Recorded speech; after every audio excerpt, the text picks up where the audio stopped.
ನಮಸ್ಕಾರ. ನನ್ನ ಹೆಸರು ಲಕ್ಷ್ಮಿ. ಈಕೆ ನನ್ನ ಸ್ನೇಹಿತೆ ರಾಣಿ ಮತ್ತು ಈಕೆ ಗೌರಿ. ಇವರಿಬ್ಬರೂ ನನ್ನ ಸ್ನೇಹಿತೆಯರು. ನಾವು 3 ಜನ ಹುಟ್ಟಿದಾಗಿನಿಂದಲೂ ಒಟ್ಟಿಗೆ ಬೆಳೆದಿದ್ದೇವೆ. ಒಂದೇ ಸ್ಕೂಲಿನಲ್ಲಿ ವಿದ್ಯಾಭ್ಯಾಸವನ್ನು ಪೂರ್ತಿಗೊಳಿಸ್ತೇವು. ಇದು ನಮ್ಮ ಸುಂದರವಾದ ಪುಟ್ಟ ಹಳ್ಳಿ. ಈ ಹಳ್ಳಿಯ ಜನರಿಗೆ ನಮ್ಮನ್ನು ಕಂಡರೆ ತುಂಬ ಪ್ರೀತಿ. ಯಾಕೆಂದರೆ ಈ ನನ್ನ ಸ್ನೇಹಿತೆ ಗೌರಿ ಈ ನಮ್ಮ ಹಳ್ಳಿ ಜನರಿಗೆ ಬೇಕಾಗಿರುವ ವಿಷಯಗಳನ್ನು ಓಡಿ ಹೋಗಿ ತಲುಪಿಸ್ತಾರೆ. ಎಲ್ಲ ವಿಷಯವೂ ನಮ್ಮ ಗೌರಿಗೆ ಫಸ್ಟ್ ತಿಳಿದು ಬಿಡುತ್ತದೆ. ಇನ್ನು ಈ ರಾಣಿ, ಇವಳಿಗಂತೂ ಏನನ್ನು ಕಂಡರೂ ತುಂಬ ಭಯ. ಯಾವುದನ್ನು ಮುಟ್ಟಲು ಕೂಡ ಹೆದರುತ್ತಾಳೆ. ಇವರಿಬ್ಬರೂ ಒಂದು ದಿನ ಕೂಡ ನನ್ನ ಮಾತನ್ನು ಕೇಳಲೇ ಇಲ್ಲ. ನಾನು ಏನು ಬೇಡ ಎನ್ನುತ್ತೀನೋ ಅದನ್ನೇ ಮಾಡ್ತಾರೆ. ಇದೇ ನಮ್ಮ ಗೆಳೆತನ. ಆದರೂ ಕೂಡ ನಾವು ಒಬ್ಬರನ್ನು ಬಿಟ್ಟು ಒಬ್ಬರು ಎಂದಿಗೂ ಇರುವುದಿಲ್ಲ. ನಮ್ಮ ಗೆಳೆತನ ತುಂಬ ಗಟ್ಟಿಯಾಗಿದೆ. ಹೀಗೆ ಸಂತೋಷದಿಂದ ನಾವು ಒಂದು ದಿನ ದೇವಸ್ಥಾನಕ್ಕೆಂದು ಹೊರಟೆವು. ಅಲ್ಲಿ ಕಾಡಿನ ಮಧ್ಯೆ ಹೋಗಬೇಕಾದರೆ ನಮಗೆ ಒಂದು ಪೆಟ್ಟಿಗೆ ಕಾಣಿಸಿತು. ಈ ಪೆಟ್ಟಿಗೆಯ ಮೇಲೆ ವಿಚಿತ್ರವಾದ ಒಂದು ಸಂದೇಶ ಬರೆದಿತ್ತು. ಅದು ಏನೆಂದರೆ, ಈ ಪೆಟ್ಟಿಗೆಯನ್ನು ಯಾರು ನೋಡುತ್ತಾರೋ ನಾನು ಅವರಿಗೆ ಸ್ವಂತ ಎಂದು ಒಂದು ಸಂದೇಶ ಬರೆದಿತ್ತು. ಅಂದ ಹಾಗೆ ಆ ಪೆಟ್ಟಿಗೆಯನ್ನು ಇಟ್ಟವರು ಯಾರು? ಆ ಪೆಟ್ಟಿಗೆಯಲ್ಲಿ ಏನಿದೆ? ಮುಂದೆ ಏನಾಗುತ್ತದೆ ಎಂದು ತಿಳಿಯೋಣ ಬನ್ನಿ. ಲಕ್ಷ್ಮಿ, ಇವತ್ತಿನ ವಿಷಯ ಏನು ಅಂತ ಗೊತ್ತಾಯ್ತಾ ನಿನಗೆ? ಗೌರಿ, ಬಂದ್ಯಾ? ನೀನ್ ಬಂದ್ಮೇಲೆ ಇವತ್ತಿನ ವಿಷಯ ನನ್ಗೆ ಗೊತ್ತಾಗ್ಲೇಬೇಕಲ್ವಾ? ಹೇಳು, ಅದೇನಂತ? ಲಕ್ಷ್ಮಿ, ನಾರೆ ಸಿಟಿಯಿಂದ ಯಾರೋ ದೊಡ್ಡ ಮನುಷ್ಯ ನಮ್ಮೂರಿಗೆ ಬರ್ತಾ ಇದ್ದಾರಂತ. ಅವರು ಊರು ಪಂಚಾಯಿತಿಯವರನ್ನ ಒಟ್ಟಿಗೆ ಸೇರಲು ಹೇಳಿದ್ದಾರೆ. ಹೌದಾ? ಸಿಟಿಯಿಂದ ನಮ್ ಹಳ್ಳಿಗೆ ಬರುವಂಥ ಯಾರಿದ್ದಾರೆ? ಏನು, ಹೋಗ್ಲಿ ಬಿಡು, ನಾಳೆ ತಿಳಿದುಕೊಳ್ಳೋಣ. ಅಯ್ಯೋ, ಸಿಟಿಯಿಂದ ಬರ್ತಿದ್ದಾರಾ? ಲಕ್ಷ್ಮಿ, ಹುಷಾರ್ ಕಣೆ, ಯಾರೋ ದೊಡ್ಡ ಕಳ್ಳರು ಇರ್ಬೇಕು. ಅವರೆಲ್ಲ ಬಂದು ನಮ್ಮೂರನ್ನೆಲ್ಲ ದೋಚ್ಕೊಂಡ್ ಹೋಗ್ಬಿಟ್ರೆ, ಅಯ್ಯೋ ದೇವ್ರೆ, ನಾನಂತೂ ನಾಳೆ ನಮ್ಮನೆಯಿಂದ ಹೊರಗಡೆ ಬರೋದೇ ಇಲ್ಲ. ಏ ಪೆದ್ದು, ಸಿಟಿಯಿಂದ ಬರ್ತಾ ಇರೋದು ಕಳ್ಳರು ಅಲ್ಲ ಕಣೆ, ದೊಡ್ಡ ದೊಡ್ಡ ಶ್ರೀಮಂತರು. ಅವರತ್ರನೇ ತುಂಬ ದುಡ್ಡಿರುತ್ತೆ. ಈ ನಮ್ಮ ಹಳ್ಳಿಯಲ್ಲಿ ಅವರು ದೋಚ್ಕೊಳ್ಳೋದಕ್ಕೆ ಏನಿದೆ? ಸರಿ ಲಕ್ಷ್ಮಿ, ರಾಣಿ, ನಾನು ಬೇಗ ಬೇಗ ಈ ಸುದ್ದಿನ ಊರೆಲ್ಲ ಹಬ್ಬಿಸ್ಬೇಕು. ನಾನು ಹೋಗ್ಬರ್ತೀನಿ ಕಣ್ರೆ. ನಿಂತ್ಕೋ ಗೌರಿ, ನಾನ್ ಹೇಳೋ ಮಾತನ್ನ ಕೇಳು. ನೀನ್ ಹೋಗಿ ಯಾರತ್ರನೂ ಏನೂ ಹೇಳ್ಬೇಡ. ಗೌರಿ, ನಿಂತ್ಕೋ. ಇವಳಿಗೆ ಎಷ್ಟ್ ಹೇಳಿದ್ರೂ ಅಷ್ಟೇ, ಹೇಳೋ ಮಾತ್ ಒಂದು ಕೇಳೋದಿಲ್ಲ. ಸರಿ ರಾಣಿ, ಬಾ, ನಾವ್ ಹೋಗೋಣ. ನೋಡಿ, ನಾವು ನಿಮ್ಮ ಹಳ್ಳಿಯನ್ನ ಒಳ್ಳೆ ರೀತಿಯಲ್ಲಿ ಮುಂದೆ ತರಲು ಬಂದಿದ್ದೇವೆ. ನೀವು ನಿಮ್ಮ ಹಳ್ಳಿಯಲ್ಲಿ ಎಷ್ಟೇ ಕಷ್ಟಪಟ್ಟು ದುಡಿದ್ರೂ ಒಂದು ಹೊತ್ತಿನ ಊಟಕ್ಕೆ ತುಂಬ ಪರದಾಡುತ್ತೀರಾ ಅಲ್ವೇ? ಅದಕ್ಕಾಗಿಯೇ ನಾವು ನಿಮ್ಮನ್ನೆಲ್ಲ ಶ್ರೀಮಂತರನ್ನಾಗಿಸಲು ಇಲ್ಲಿಗೆ ಬಂದಿದ್ದೇವೆ. ಇದರಲ್ಲಿ ನಿಮ್ಮ ಅಭಿಪ್ರಾಯ? ನೋಡಿ ಸ್ವಾಮಿ, ನೀವು ಹೇಳುತ್ತಿರುವುದು ಸತ್ಯವೇ? ನಾವು ಎಷ್ಟು ಕಷ್ಟಪಟ್ಟು ದುಡಿದರೂ ನಮ್ಮ ಜೀವನ ಸುಧಾರಿಸುತ್ತಿಲ್ಲ. ಆದರೆ ನೀವು ಹೇಗೆ ನಮಗೆ ಸಹಾಯ ಮಾಡುತ್ತೀರಾ? ಸ್ವಲ್ಪ ಅರ್ಥ ಆಗುವ ರೀತಿ ಹೇಳಿ. ನೋಡಿ, ನಾನು ನೇರವಾಗಿ ನಿಮ್ಮ ಹತ್ತಿರ ಒಂದು ವಿಷಯ ಕೇಳುತ್ತೇನೆ. ನಿಮ್ಮ ಅಭಿಪ್ರಾಯ ಏನು ಎಂದು ನನಗೆ ತಿಳಿಸಿ. ಈ ಹಳ್ಳಿಯಲ್ಲಿ ನಾವೊಂದು ದೊಡ್ಡ ಕಂಪನಿಯನ್ನು ಮಾಡಬೇಕು ಎಂದುಕೊಂಡಿದ್ದೇವೆ. ಇದರಲ್ಲಿ ನಿಮ್ಮ ಅಭಿಪ್ರಾಯ? ಸ್ವಾಮಿ, ನೀವು ಕಂಪನಿಯನ್ನು ಓಪನ್ ಮಾಡಿದ್ರೆ ನಿಮಗೆ ಲಾಭ ಬರುತ್ತೆ. ಇದರಲ್ಲಿ ನಮಗೆ ಉಪಯೋಗ ಏನಿದೆ? ನೋಡಪ್ಪ, ಅದು ಆಗಲ್ಲ. ನಾವು ನಿಮ್ಮ ಬಳಿ ಭೂಮಿಯನ್ನು ಖರೀದಿ ಮಾಡುತ್ತೇವೆ. ಅದರಲ್ಲಿ ಒಂದು ವಿಶಾಲವಾದ ಕಂಪನಿಯನ್ನು ತೆರೆಯುತ್ತೇವೆ.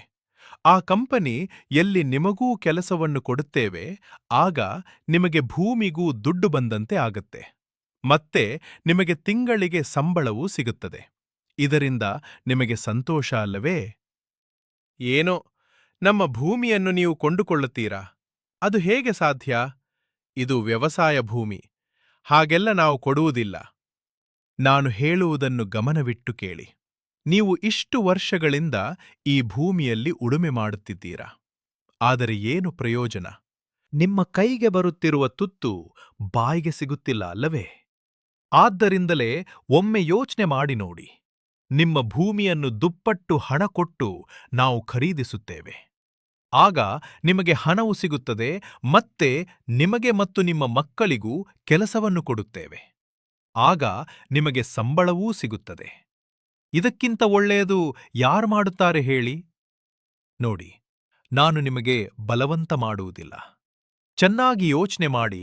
ನಾವು ಇನ್ನೂ 1 ವಾರ ಇಲ್ಲೇ ಉಳಿಯುತ್ತೇವೆ. ನಿಮ್ಮ ನಿರ್ಧಾರವನ್ನು ನಿಧಾನವಾಗಿ ನಮಗೆ ತಿಳಿಸಿ. ಸ್ವಲ್ಪ ಬುದ್ಧಿಯಿಂದ ಯೋಚನೆ ಮಾಡಿ. ಓಹೋ, ನೀವು ನಮ್ಮ ಹಳ್ಳಿಯ ಜನರನ್ನು ಮರುಳು ಮಾಡಲು ಬಂದಿರುವಿರೆ. ಇಲ್ಲ, ನಾನು ಹೇಗಾದರೂ ಮಾಡಿ ನಮ್ಮ ಹಳ್ಳಿಯ ಜನರನ್ನು ಇವರಿಂದ ಕಾಪಾಡಬೇಕು. ಇವರು ನಮ್ಮ ಹಳ್ಳಿಯ ಜನರಿಗೆ ದುಡ್ಡಿನ ಆಸೆ ತೋರಿಸುತ್ತಿದ್ದಾರೆ. ಹೀಗಾಗಬಾರದು. ಏನ್ ರಾಮಪ್ಪ, ಆ ಸಿಟಿ ಬಂದು ಮಾತಾಡಿದ್ರಲ್ಲ, ಈ ವಿಷಯದ ಬಗ್ಗೆ ನಿನ್ನ ಅಭಿಪ್ರಾಯ ಏನು?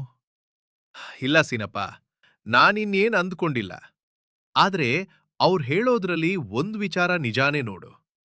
ನಾವಿಷ್ಟು ವರ್ಷದಿಂದ ಈ ಭೂಮಿಯಲ್ಲಿ ವ್ಯವಸಾಯ ಮಾಡ್ತಾನೆ ಇದ್ದೀವಿ. ಮಳೆ ಬಂದ್ರೆ ಬೆಳೆ, ಇಲ್ಲ ಅಂದ್ರೆ ನಷ್ಟ. ಮಳೆ ಜೋರಾಗ್ ಬಂದ್ರೂ ತೊಂದ್ರೆ, ಮಳೆ ಬರ್ದೇನೇ ಇದ್ರೂ ತೊಂದರ್ನೆ. ಅದಕ್ಕೆ ನಾನು ಅವ್ರು ಹೇಳೋ ತರಾನೇ ಮಾಡೋಣ ಅಂದ್ಕೊಂಡಿದ್ದೀನಿ. ನೀನೇನಂತೀಯ ಸೀನಪ್ಪ? ನಂದು ಅದೇ ಕತೆ. ಅವ್ರು ಹೇಳಿದ ಹಾಗೆ ಕೇಳೋಣ ಅಂತ ಅನ್ಸ್ತಾ ಇದೆ. ಹೆಂಗೋ ಜಮೀನ್ಗೆ ದುಡ್ಡು ಕೊಟ್ಟು ಕೈಗೊಂದು ಕೆಲ್ಸವನ್ ಕೊಡ್ತಾರೆ. ಇನ್ನೇನ್ ಬೇಕು ಅಲ್ವೇ? ಏ ರಾಮಣ್ಣ, ನಿಂಗ್ ಬುದ್ಧಿ ಆಯ್ತಾ ಇಲ್ವಾ? ಯಾರೋ ಸಿಟಿಯಿಂದ ಬಂದು ಏನೋ ಹೇಳ್ತಾ ಇದ್ದಾರೆ ಅಂದ್ರೆ ನೀವ್ ನಿಮ್ ಭೂಮಿ ತಾಯಿನ ಮಾರ್ಕಂತೀರಾ? ಬೇಡ ರಾಮಣ್ಣ, ನನ್ ಮಾತ್ ಕೇಳಿ. ಏ ಹೋಗಮ್ಮ ಸುಮ್ನೆ, ನೀನಿನ್ನ ಚಿಕ್ಕ ಹುಡುಗಿ, ನಿನ್ಗಿದೆಲ್ಲ ಅರ್ಥ ಆಗೋದಿಲ್ಲ. ರಾಣಿ, ಇವ್ರನ್ ಕರ್ಕೊಂಡ್ ಮನೆಗ್ ಹೋಗಮ್ಮ.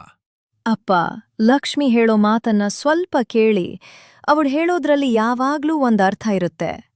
ಯಾರೋ ಸಿಟಿಯಿಂದ ಬಂದು ಏನೋ ಹೇಳಿದ್ರೆ ಅದನ್ನೆಲ್ಲ ನೀವು ಹೇಗೆ ನಂಬುತ್ತಿದ್ದೀರಾ? ಅಪ್ಪ, ಅವ್ರೇನಾದ್ರೂ ನಿಮ್ಮತ್ರ ಇರೋದನ್ನೆಲ್ಲ ಕಿತ್ಕೊಂಡ್ ಹೋದ್ರೆ ಏನ್ ಮಾಡ್ತೀರಾ? ಸುಮ್ನೆ ಲಕ್ಷ್ಮಿ ಹೇಳೋ ಮಾತನ್ನ ಕೇಳಿ. ಗೌರಿ, ನೋಡಿ, ನೀವು ಇನ್ನೂ ನಮ್ಗೆ ಬುದ್ಧಿ ಹೇಳುವಷ್ಟು ದೊಡ್ಡೋರಾಗಿಲ್ಲ. ಸುಮ್ನೆ 3 ಜನ ಮನೆಗ್ ಹೋಗ್ತೀರಾ ಇಲ್ವಾ? ಲಕ್ಷ್ಮಿ, ರಾಣಿ, ಬನ್ನಿ ನಾವ್ ಮನೆಗ್ ಹೋಗೋಣ. ಇವ್ರೇನಾದ್ರೂ ಮಾಡ್ಕೊಳ್ಳಿ. ಹೀಗೆ ಮಾತ್ನಾಡ್ಕೊಳ್ತಾ 3 ಜನ ಮನೆ ಕಡೆ ಹೋಗುತ್ತಾರೆ. ಆದ್ರೆ ಲಕ್ಷ್ಮಿಗೆ ತುಂಬಾ ಬೇಜಾರಾಗತ್ತೆ. ಹೇಗಾದ್ರೂ ಮಾಡಿ ಹಳ್ಳಿ ಜನರನ್ನು ತಡೀಬೇಕು ಎಂದು ಆಲೋಚಿಸ್ತಾಳೆ. ಗೌರಿ ಮತ್ತು ರಾಣಿಗೆ ಹೇಳುತ್ತಾಳೆ, ಗೌರಿ, ನಾವ್ 3 ಜನ ಸೇರಿ ಹಳ್ಳಿಯ ಜನರೊಂದಿಗೆ ಮಾತಾಡೋಣ. ಈ ಸಿಟಿ ಜನ ನಮ್ ಹಳ್ಳಿಯವರಿಗೆ ಮೋಸ ಮಾಡ್ತಿದ್ದಾರೆ, ಅವರ ಮನಸ್ಸನ್ನು ಕೆಡಿಸುತ್ತಿದ್ದಾರೆ. ಇದವರಿಗೆ ಅರ್ಥವಾಗುತ್ತಿಲ್ಲ. ನಾವೇ ನಮ್ಮ ಜನಕ್ಕೆ ಬುದ್ಧಿ ಹೇಳಬೇಕು. ಹೀಗೆ ಹೇಳಿ ಲಕ್ಷ್ಮಿ ಹಾಗೂ ಅವಳ ಸ್ನೇಹಿತೆಯರು ಎಲ್ಲರ ಬಳಿ ಹೋಗಿ ಬೇಡಿಕೊಳ್ಳುತ್ತಾರೆ. ಆದ್ರೆ ಯಾರು ಇವರ ಮಾತನ್ನು ಕೇಳುವ ಹಾಗೆ ಕಾಣಲಿಲ್ಲ. 3 ಜನ ಬೇಜಾರಿನಿಂದ ಮನೆಗೆ ವಾಪಸ್ಸಾಗುತ್ತಾರೆ. ಲಕ್ಷ್ಮಿ ಯೋಚನೆ ಮಾಡ್ತಾಳೆ. ನಂತರ ಮರುದಿನ ಬೆಳಗ್ಗೆ ಊರಿನ ಜನರೆಲ್ಲ ಸಿಟಿಯಿಂದ ಬಂದಿರುವ ಆ ವ್ಯಕ್ತಿಗಳು ಇರುವ ಜಾಗಕ್ಕೆ ಹೋಗುತ್ತಾರೆ. ನೋಡಿ ಸ್ವಾಮಿ, ನೀವು ಹೇಳಿದ ಮಾತನ್ನು ನಾವು ಒಪ್ಪುತ್ತೇವೆ. ನಮ್ಮ ಜಮೀನನ್ನು ನಿಮಗೆ ಕೊಡುತ್ತೇವೆ. ನೀವು ಖಂಡಿತ ದುಪ್ಪಟ್ಟು ದುಡ್ಡು ಕೊಡುತ್ತೀರಾ ಅಲ್ಲವೇ? ಮತ್ತೆ ನಮಗೂ ನಮ್ಮ ಮಕ್ಕಳಿಗೂ ಕೆಲಸವೂ ಕೊಡುತ್ತೀರಾ ತಾನೆ? ನೀವು ನಮಗೆ ಮೋಸ ಮಾಡುವುದಿಲ್ಲ ಅಲ್ಲವೇ? ಇಲ್ಲ ಇಲ್ಲ, ನಾವು ಹಾಗೆಲ್ಲ ನಿಮಗೆ ಮೋಸ ಮಾಡುವುದಿಲ್ಲ. ಯಾಕೆಂದರೆ ನಾವು ನಿಮ್ಮ ಬಳಿ ಭೂಮಿಯನ್ನು ತೆಗೆದುಕೊಂಡ ಮೇಲೆ ನಾವು ಯಾವಾಗಲೂ ಇಲ್ಲೇ ಉಳಿದುಕೊಳ್ಳುತ್ತೇವೆ. ಕಂಪನಿಯನ್ನು ನಾವು ಕಟ್ಟಬೇಕು ಅಲ್ಲವೇ? ಹಾಗಾಗಿ ನಾವು ಸಿಟಿಗೆ ಹೋಗುವುದಿಲ್ಲ, ಇಲ್ಲೇ ನಿಮ್ಮ ಕಣ್ಣು ಮುಂದೆ ಇರುತ್ತೇವೆ. ಆದರೆ ನೀವೆಲ್ಲರೂ ನಮಗೆ ಒಪ್ಪಂದ ಪತ್ರ ಬರೆದು ಕೊಡಬೇಕು. ಯಾಕೆಂದರೆ ಇದರಿಂದ ಮುಂದೆ ನಮಗೆ ಯಾವ ತೊಂದರೆಯೂ ಆಗಬಾರದು, ಸರಿಯೇ? ಒಪ್ಪಂದ ಪತ್ರವೇ? ಹಾಗೆಂದರೆ? ನೀವು ನಿಮ್ಮ ಭೂಮಿಯನ್ನು ನಮಗೆ ಕೊಡುವುದರಲ್ಲಿ ಯಾವ ಅಭ್ಯಂತರವೂ ಇಲ್ಲ ಎಂದು ಒಪ್ಪಂದ ಪದ್ಯವನ್ನು ಬರೆದುಕೊಡಬೇಕು. ಮತ್ತೆ ಅದರಲ್ಲಿ ನಿಮ್ಮ ಮನೆಯವರ ಸಹಿ ಕೂಡ ಇರಬೇಕು. ಈ ಪತ್ರವನ್ನು ಬರೆದು ನಮಗೆ ತಂದುಕೊಡಿ. ನಂತರ ನಾವು ನೀವು ಕೇಳಿದಷ್ಟು ಹಣವನ್ನು ನಿಮಗೆ ಕೊಡುತ್ತೇವೆ. ಸರಿ ಸ್ವಾಮಿ, ಹಾಗೆ ಆಗಲಿ. ನಾವು ಪತ್ರವನ್ನು ರೆಡಿ ಮಾಡುತ್ತೇವೆ. ಹೀಗೆ ಹೇಳಿ ಎಲ್ಲರೂ ಅಲ್ಲಿಂದ ಹೊರಡುತ್ತಾರೆ. ಇದನ್ನೆಲ್ಲ ಲಕ್ಷ್ಮಿ ನೋಡ್ತಾ ನಿಂತಿರ್ತಾಳೆ. ಅವಳು ತನ್ನ ಮನಸ್ಸಿನಲ್ಲಿಯೇ ಇದನ್ನೆಲ್ಲ ಹೇಗಾದರೂ ಮಾಡಿ ತಪ್ಪಿಸಬೇಕೆಂದು ಚಿಂತಿಸುತ್ತಾ ದೇವರ ಮೊರೆ ಹೋಗುತ್ತಾಳೆ. ದೇವಸ್ಥಾನದಲ್ಲಿ ಕುಳಿತುಕೊಂಡು ಯೋಚಿಸುತ್ತಾಳೆ. ಆಗ ಅವಳ ತಲೆಯಲ್ಲಿ ಒಂದು ಆಲೋಚನೆ ಮೂಡುತ್ತದೆ. ತಕ್ಷಣ ಅವಳು ಖುಷಿಯಿಂದ ಅಲ್ಲಿಂದ ಮನೆ ಕಡೆ ಹೋಗುತ್ತಾಳೆ. ನಂತರ ಮರುದಿನ ಲಕ್ಷ್ಮಿ ಮತ್ತು ಅವಳ ಸ್ನೇಹಿತೆಯರು ಎಲ್ಲರನ್ನೂ ಒಟ್ಟಾಗಿ ಸೇರಿಸುತ್ತಾರೆ. ಲಕ್ಷ್ಮಿ ಅವರ ಬಳಿ ಹೇಳುತ್ತಾಳೆ, ನೋಡಿ, ಎಲ್ಲರೂ ಭೂಮಿಯನ್ನು ಅವರಿಗೆ ಮಾರಲು ನಿರ್ಧರಿಸಿದ್ದೀರಾ ಅಲ್ಲವೇ?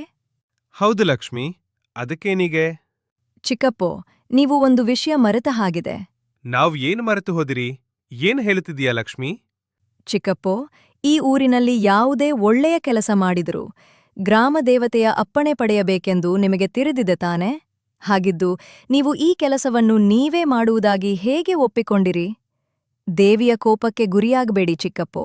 ಬನ್ನಿ, ಎಲ್ಲರೂ ಸೇರಿ ನಮ್ಮ ದೇವಿಯ ಅಪ್ಪಣೆಯನ್ನು ಪಡೆಯೋಣ.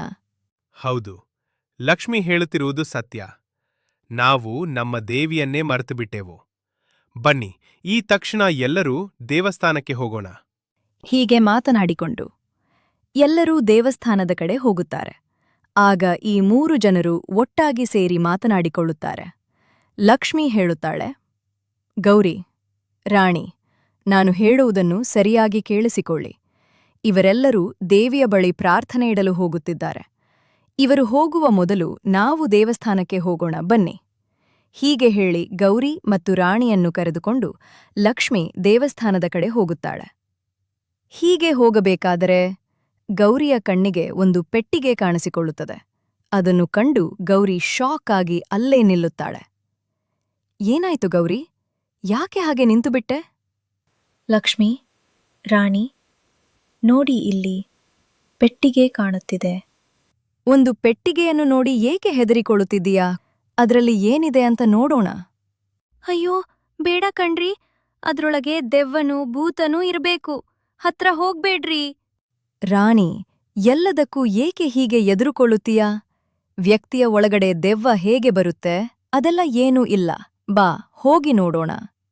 ಲಕ್ಷ್ಮಿ, ನೋಡು, ಈ ಪೆಟ್ಟಿಗೆ ಮೇಲೆ ಏನು ಬರೆದಿದೆ. ಈ ಪೆಟ್ಟಿಗೆಯನ್ನು ಯಾರು ನೋಡುತ್ತಾರೋ ಅವರಿಗೆ ಈ ಪೆಟ್ಟಿಗೆ ಸ್ವಂತ. ಇದರಲ್ಲಿ ಇರುವ ಎಲ್ಲಾ ವಸ್ತುಗಳು ಅವರದ್ದೇ. ಲಕ್ಷ್ಮಿ, ನೋಡು, ಈ ಪೆಟ್ಟಿಗೆಯ ಮೇಲೆ ಈ ರೀತಿ ಬರೆದಿದ್ದಾರೆ. ಅಂದರೆ ಈ ಪೆಟ್ಟಿಗೆಯಲ್ಲಿ ಏನೋ ಇದೆ. ಒಂದು ವೇಳೆ ಈ ಪೆಟ್ಟಿಗೆ ತುಂಬಾ ಚಿನ್ನದ ಕಾಸು ಏನಾದ್ರೂ ಇದೆಯಾ? ಅಯ್ಯೋ ಲಕ್ಷ್ಮಿ, ನನಗಂತೂ ಕುತೂಹಲ ತಡೆಯಲೂ ಆಗುತ್ತಿಲ್ಲ. ನಾನು ಈಗಲೇ ಪೆಟ್ಟಿಗೆಯನ್ನು ತೆರೆದು ನೋಡುತ್ತೇನೆ. ನಿಲ್ಲು ಗೌರಿ, ನೀ ಪೆಟ್ಟಿಗೆಯನ್ನು ಈಗ ನಾವು ತೆರೆದು ನೋಡಬಾರದು. ನಾವೇನಾದರೂ ಈಗ ಈ ಪೆಟ್ಟಿಗೆಯನ್ನು ತೆಗೆದು ನೋಡುವುದನ್ನು ಈ ಊರಿನ ಜನ ಯಾರಾದರೂ ನೋಡಿದರೆ ಅದನ್ನು ಅವರು ಕಿತ್ತುಕೊಂಡು ಹೋಗಿಬಿಡುತ್ತಾರೆ. ಆದ್ದರಿಂದ ಇದನ್ನು ನಾವು 3 ಜನ ಮಾತ್ರ ಹಂಚಿಕೊಳ್ಳೋಣ. ನೋಡು ಗೌರಿ, ಈ ವಿಷಯವನ್ನು ನೀನು ಯಾರ ಬಳಿಯೂ ಹೇಳಬಾರದು. ನಾನು ಹೇಳಿದ್ದು ನೆನಪಿದೆ ತಾನೇ? ಬನ್ನಿ, ಈ ಪೆಟ್ಟಿಗೆ ಇಲ್ಲೇ ಇರಲಿ. ನಾವು ರಾತ್ರಿ ವೇಳೆ ಬಂದು ಈ ಪೆಟ್ಟಿಗೆಯನ್ನು ತೆಗೆದುಕೊಂಡು ಹೋಗೋಣ. ಹೀಗೆ ಮಾತನಾಡಿಕೊಂಡು ಮನೆಯ ಕಡೆ ಹೋಗುತ್ತಾರೆ. ಆದರೆ ಗೌರಿ ಸುಮ್ಮನಿರುತ್ತಾಳೆಯೇ? ಲಕ್ಷ್ಮಿ ಯಾರಿಗೂ ಹೇಳಬೇಡ ಎಂದ ವಿಷಯ ಗೌರಿಯ ತಲೆಯಲ್ಲಿ ಕೊರೆಯುತ್ತಲೇ ಇರುತ್ತದೆ. ಗೌರಿ ಸುಮ್ಮನಿದ್ದರೂ ಅವಳ ಬಾಯಿ ಸುಮ್ಮನಿರುತ್ತದೆಯೇ? ತಕ್ಷಣ ದೇವಸ್ಥಾನದ ಕಡೆ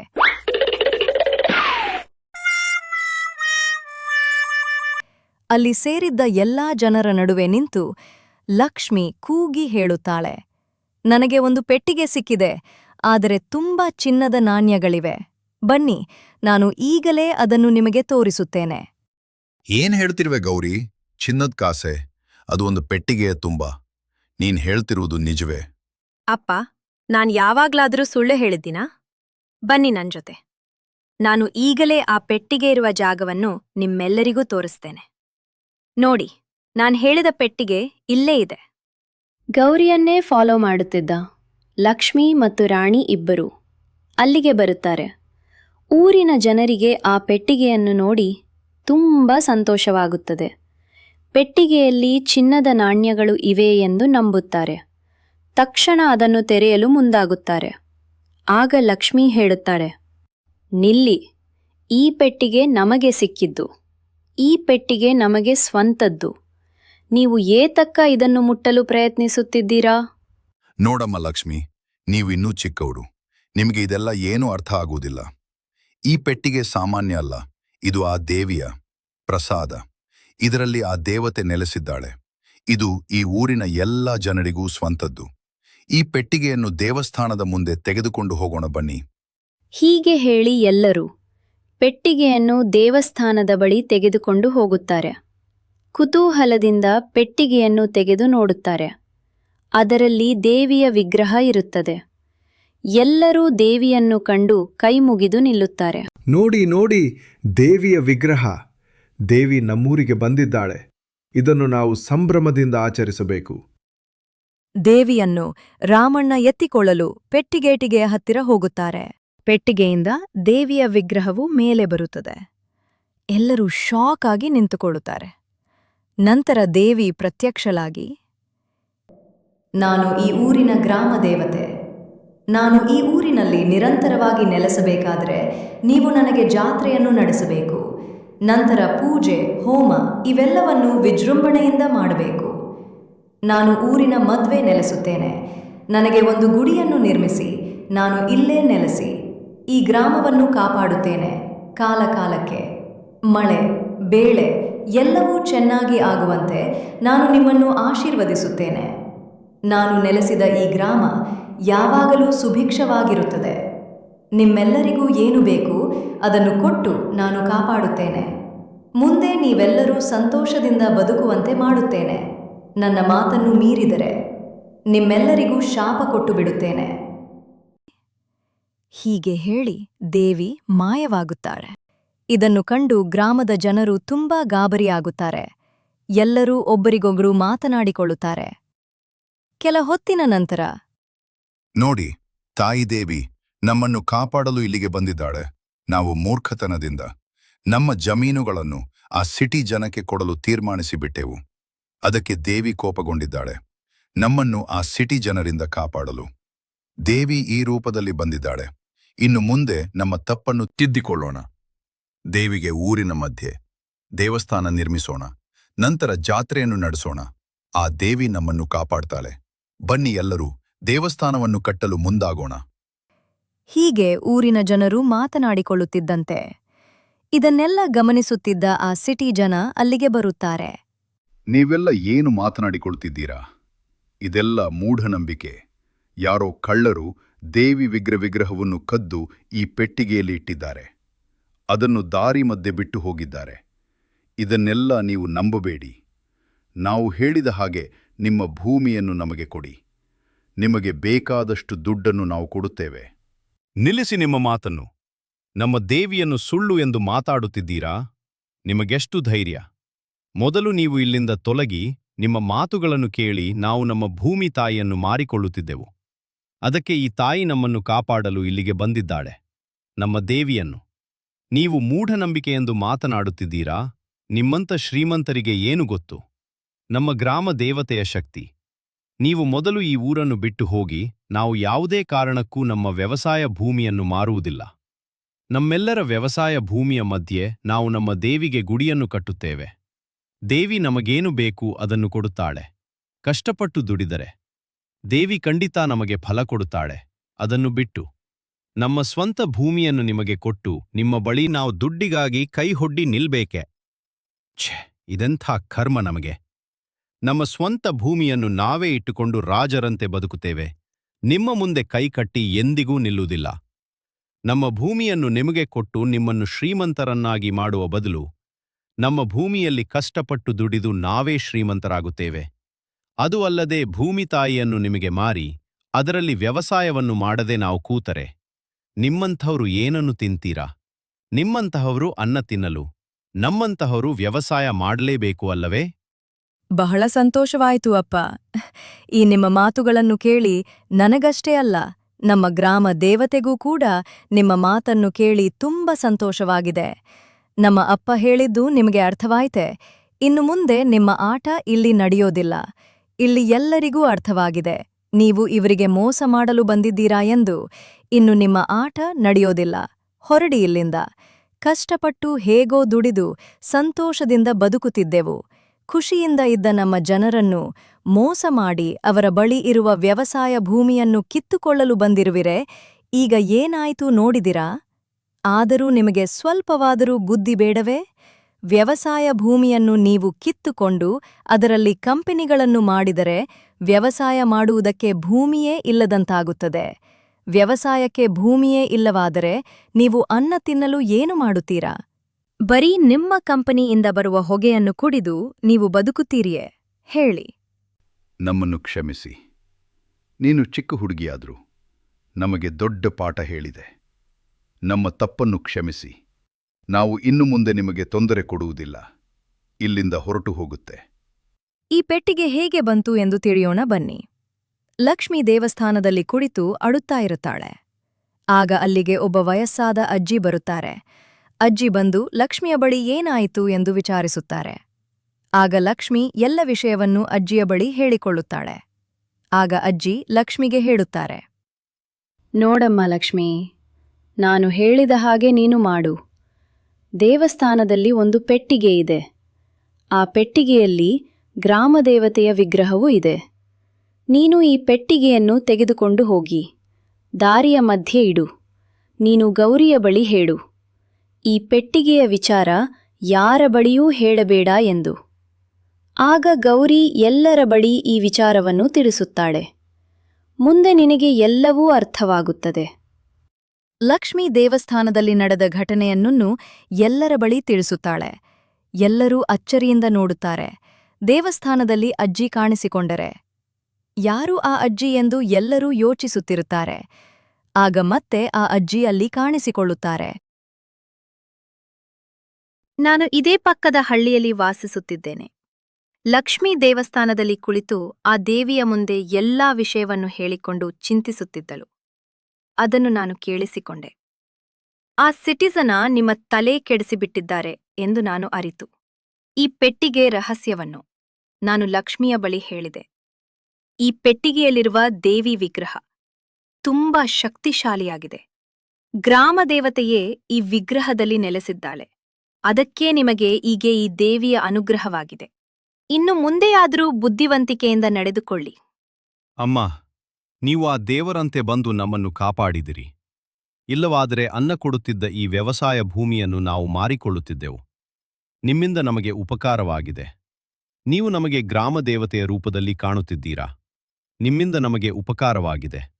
ನಮ್ಮನ್ನು ಕ್ಷಮಿಸಿ ಅಮ್ಮ. ಇನ್ನು ಮುಂದೆ ನಾವು ಎಂದಿಗೂ ಇಂತಹ ತಪ್ಪನ್ನು ಮಾಡುವುದಿಲ್ಲ. ಯಾರೋ ಬಂದು ಏನೋ ಹೇಳುತ್ತಾರೆ ಎಂದು ಆ ಮಾತುಗಳನ್ನು ನಾವು ನಂಬಬಾರದು. ಯಾವಾಗಲೂ ನಮ್ಮ ಸ್ವಂತ ಬುದ್ಧಿವಂತಿಕೆಯಿಂದ ನಡೆದುಕೊಳ್ಳಬೇಕು.